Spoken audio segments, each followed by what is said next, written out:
नमस्कार, मैं रवीश कुमार। बुलडोजर नहीं चलेगा। सुप्रीम कोर्ट ने कहा है कि बिना उसकी इजाजत के बुलडोजर नहीं चलाया जा सकता है। राजनीति के तहत सांप्रदायिक संतुष्टिकरण के लिए किसी मुसलमान के घर पर बुलडोजर चलाना अब मुश्किल हो जाएगा।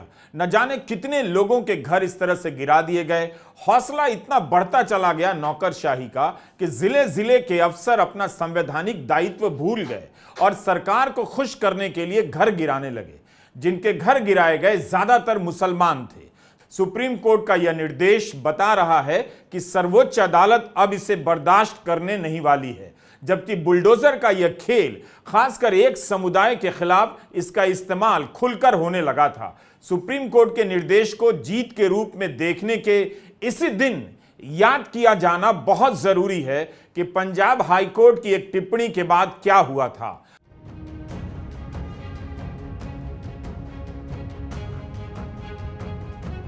अगस्त 2023 की खबर है।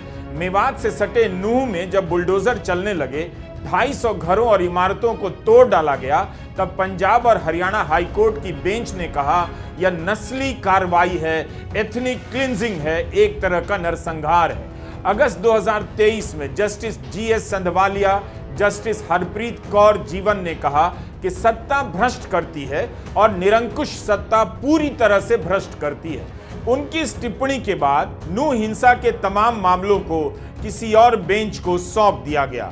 बुलडोजर की राजनीतिक ताकत इतनी बढ़ गई थी कि अदालतों से भी राहत की खबरें कम नजर आती थी। नौकरशाही नेताओं के संरक्षण में आवारा हो गई और अफसर मुसलमानों का घर गिराने लगे। यह भी हुआ कि कुछ गैर मुसलमानों के घर भी गिराए गए। वह भी गलत था। आरोप साबित होने से पहले परिवार को बेघर कर दिया गया। बुलडोजर सबक सिखाने की सांप्रदायिक राजनीति का संवैधानिक जरिया बनता जा रहा था, जिस पर सुप्रीम कोर्ट ने रोक लगा दी और बता दिया कि यह असंवैधानिक काम है। सरकार की ओर से सॉलिसिटर जनरल तुषार मेहता ने अदालत में कहा कि एक नैरेटिव बनाया जा रहा है, यानी धारणा बनाई जा रही है कि ऐसी कार्रवाई सिर्फ एक खास समुदाय के लोगों के खिलाफ हो रही है और जज साहिबान को यह नैरेटिव अपील कर गया है।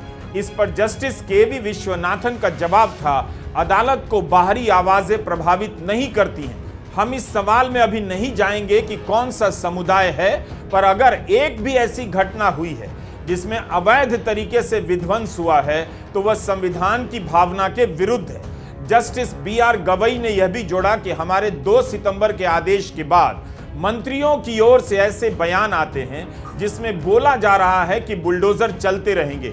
जस्टिस विश्वनाथन ने कहा कि 2 सितंबर के बाद खुद को बढ़ा चढ़ाकर दिखाने की कोशिश हुई और स्पष्टीकरण दिए गए। क्या हमारे देश में ऐसा होना चाहिए? क्या चुनाव आयोग को अधिसूचित किया जाए? हम दिशा निर्देश तय करेंगे। केंद्र सरकार के सॉलिसिटर जनरल तुषार मेहता की एक और दलील सुनी। उन्होंने कहा कि इस तरह का आदेश प्रशासन यानी अथॉरिटी के हाथ बांधने वाला है। तब सुप्रीम कोर्ट की बेंच ने कहा 2 हफ्ते कार्रवाई नहीं होगी तो कोई आसमान नहीं फट पड़ेगा। आप अपने हाथ रोक दीजिए, 15 दिन में क्या हो जाएगा। यहां तक सुप्रीम कोर्ट को कहना पड़ रहा है। और आप देखिए बुलडोजर की राजनीति के समर्थन में या इसके गैर जरूरी इस्तेमाल के पक्ष में कौन खड़ा है। केंद्र सरकार का पक्ष आपने सुना और उस पक्ष पर सुप्रीम कोर्ट ने क्या कहा आपने सुना। नैरेटिव की चिंता हो रही है सरकार को। किसी का घर अवैध रूप से बिना पक्ष रखे, बिना दोष साबित हुए गिरा दिए जाने की चिंता नहीं हो रही है, नैरेटिव की चिंता हो रही है। सर्वोच्च अदालत ने बुलडोजर के पक्ष में बोलने वाले मंत्रियों को भी एक तरह से फटकार लगा दी है। कोर्ट ने अपनी फटकार से इतना तो बता ही दिया कि ऐसी बातें संवैधानिक भावना के अनुकूल नहीं है। सर्वोच्च अदालत ने उचित ही कहा कि हमें बाहरी आवाजें प्रभावित नहीं करती हैं। अगर एक भी ऐसी घटना हुई है, किसी एक का घर गिराया गया है जिसमें अवैध रूप से विध्वंस हुआ है, तो वह संविधान की भावना के विरुद्ध है। प्रयागराज के मोहम्मद जावेद का यह बसा बसाया घर देखिए। इसे बनाने में कितने साल लगे होंगे, कितनी मेहनत से यह घर बना होगा। अपने इलाके की पहचान था, लेकिन मोहम्मद जावेद की राजनीतिक सक्रियता के कारण उनके इस घर पर बुलडोजर चला दिया गया। मोहम्मद जावेद के परिवार ने तब कहा था कि एक दिन का ही नोटिस मिला इतना बड़ा घर खाली करने के लिए। पुलिस ने 10 जून 2022 की एक घटना के लिए मोहम्मद जावेद को मास्टरमाइंड बताकर गिरफ्तार कर लिया। उनके जेल में रहते हुए मकान गिराने का नोटिस आया और एक दिन के नोटिस पर घर गिरा दिया गया। नगरपालिका ने कहा कि अवैध तरीके से बनाया गया था। मोहम्मद जावेद का परिवार कहता रहा कि सारे कागजात हैं। मोहम्मद जावेद के हिरासत में लिए जाने के बाद 10 जून की रात को परिवार के कुछ अन्य सदस्य हिरासत में लिए गए और 11 जून की रात नोटिस चिपका दिया गया। यह उस समय के मीडिया में भी छपा था। 12 जून 2020 को यह घर गिरा दिया गया। परिवार का आरोप था कि बैक डेट में नोटिस चिपकाया गया, उन्हें अपना पक्ष रखने का समय नहीं मिला। जबकि अक्टूबर 2020 में ही इलाहाबाद हाईकोर्ट के जस्टिस शशिकांत गुप्ता और जस्टिस पंकज भाटिया की बेंच ने यूपी सरकार को निर्देश दिया था कि डिमोलिशन के केस में 30 दिन का समय दिया जाना चाहिए। इस घटना के बाद इंडियन एक्सप्रेस को इलाहाबाद हाईकोर्ट के पूर्व चीफ जस्टिस गोविंद माथुर ने कहा था, जावेद का घर गिराने की कार्रवाई में कोर्ट के फैसले का पालन नहीं हुआ। मोहम्मद जावेद जिन मामलों में गिरफ्तार किए गए, कई मामलों में ट्रायल तक शुरू नहीं हुई, लेकिन उनका घर पहले ही गिरा दिया गया। मोहम्मद जावेद जिन मामलों में गिरफ्तार किए गए, ट्रायल तक शुरू नहीं हुआ, लेकिन उनका घर तो गिरा दिया गया। जब से घर गिराया गया है, उनका परिवार किराए के मकान में रहता है, कारोबार ठप हो चुका है। मोहम्मद जावेद दोषी साबित नहीं हुए, मगर उससे पहले उनका घर गिरा दिया गया। जिन आरोपों में घर गिराया गया, उसमें भी पक्ष रखने का पर्याप्त मौका नहीं मिला। यह एक मामला नहीं है, कई मामलों में इसी तरह बुलडोजर से घर गिराए जाते रहे और योगी आदित्यनाथ की पहचान बुलडोजर से जुड़ती चली गई। यहां तक कि लोकसभा चुनाव में उनका स्वागत बुलडोजर से किया जाने लगा। उनकी सभाओं में लोग बुलडोजर लेकर पहुंचने लगे। बुलडोजर का इस तरह से महिमा मंडन किया गया कि बाबा के साथ बुलडोजर जोड़ दिया गया।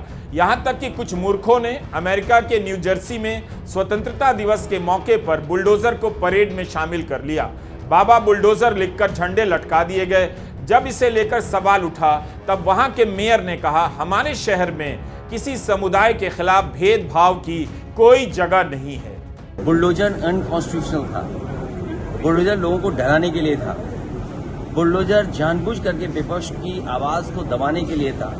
मैं धन्यवाद और बधाई दूंगा सुप्रीम कोर्ट के इस फैसले को, जिसने बुलडोजर को रोकने का काम किया है। मुख्यमंत्री जी और खासकर उत्तर प्रदेश की सरकार और बीजेपी के लोग इस बुलडोजर को इतना महिमा मंडल कर रहे थे कि बुलडोजर ही न्याय हो गया है। और इनके तमाम कार्यक्रमों में, इनकी रैलियों में इस बात को ये इतना बढ़ा चढ़ा करके लेकर के आते थे जिससे लोगों के अंदर भय पैदा कर सके।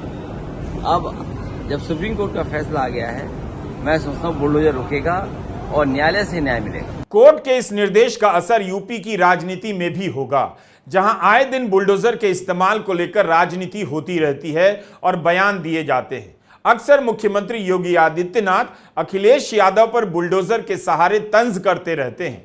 हाल ही में उनका बयान था कि बुलडोजर पर हर किसी के हाथ फिट नहीं हो सकते। मुख्यमंत्री योगी आदित्यनाथ ने कहा, बुलडोजर जैसी क्षमता और दृढ़ प्रतिज्ञा जिसमें हो वही बुलडोजर चला सकता है। दंगाइयों के सामने नाक रगड़ने वाले लोग बुलडोजर के सामने वैसे ही पस्त हो जाएंगे। बुलडोजर पर हर एक व्यक्ति के हाथ नहीं फिट हो सकते।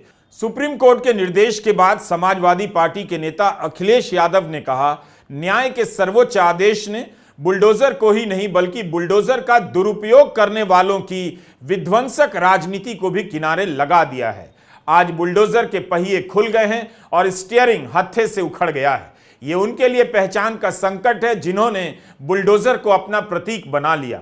अब न बुलडोजर चल पाएगा न उसको चलाने वाले, दोनों के लिए ही पार्किंग का समय आ गया है। आज बुलडोजरी सोच का ही ध्वस्तीकरण हो गया। बुलडोजर पे हर एक व्यक्ति के हाथ नहीं फिट हो सकते। इसके लिए दिल और दिमाग दोनों चाहिए। दिल और दिमाग दोनों चाहिए। बुलडोजर जैसी क्षमता और दृढ़ प्रतिज्ञा जिसमें हो वही बुलडोजर चला सकता है। दंगाइयों के सामने नाक रगड़ने वाले लोग बुलडोजर के सामने वैसे ही पस्त हो जाएंगे। बुलडोजर में दिमाग नहीं होता है, स्टीयरिंग होता है उसमें, स्टीयरिंग से चलता है बुलडोजर। उत्तर प्रदेश की जनता कब किसका स्टीयरिंग बदल दे, या दिल्ली वाले कब किसका स्टीयरिंग बदल दें। बुलडोजर एक समुदाय को असुरक्षित करने का हथियार बनने लगा है। दूसरे प्रदेशों में सांप्रदायिक तनावों के वक्त घर गिराने की मांग होने लग जाती है और घर गिरा भी दिया जाता है। मध्य प्रदेश के छतरपुर में कांग्रेस नेता हाजी शहजाद अली का जब घर गिराया गया तब भी कई लोग असहाय महसूस करने लगे और सुप्रीम कोर्ट की तरफ देखने लगे कि कब अदालत इन मामलों में स्वतः संज्ञान लेगी। अंत में कुछ लोग अपनी याचिका लेकर सुप्रीम कोर्ट गए और अदालत ने इस पर निर्देश दिया।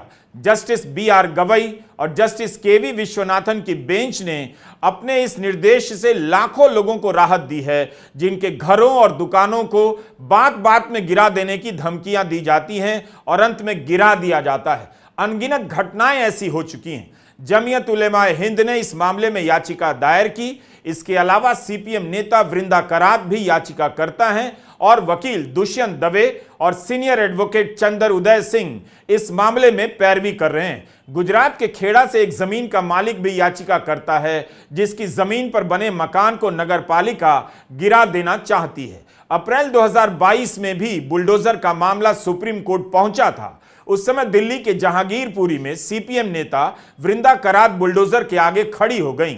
वृंदा करात सुप्रीम कोर्ट भी गईं। 30 अगस्त को सुप्रीम कोर्ट में मध्य प्रदेश और राजस्थान के 2 नए विध्वंस के मामले में राहत की याचिका दायर की गई, जिन्हें सीनियर एडवोकेट चंदर उदय सिंह की ओर से पेश किया गया। और 2 सितंबर को जस्टिस बी.आर. गवई और जस्टिस के.वी. विश्वनाथन की बेंच के आगे इन पर बहस हुई। पुरानी याचिकाओं को भी इसमें शामिल कर लिया गया। अपनी पहली सुनवाई के दौरान ही जस्टिस बी.आर. गवई और जस्टिस के.वी. विश्वनाथन की पीठ ने अखिल भारतीय स्तर पर दिशा निर्देश तैयार करने की मंशा जाहिर की और याचिकाकर्ताओं से इस बारे में सुझाव मांगे। संवैधानिक तरीके से की जाने वाली राजनीति पर सुप्रीम कोर्ट की रोक अपने आप में ऐतिहासिक है, मगर किसी के लिए शर्मनाक भी है। यह उसे तय करना है कि शर्म आती भी है या नहीं। नमस्कार, मैं रवीश कुमार।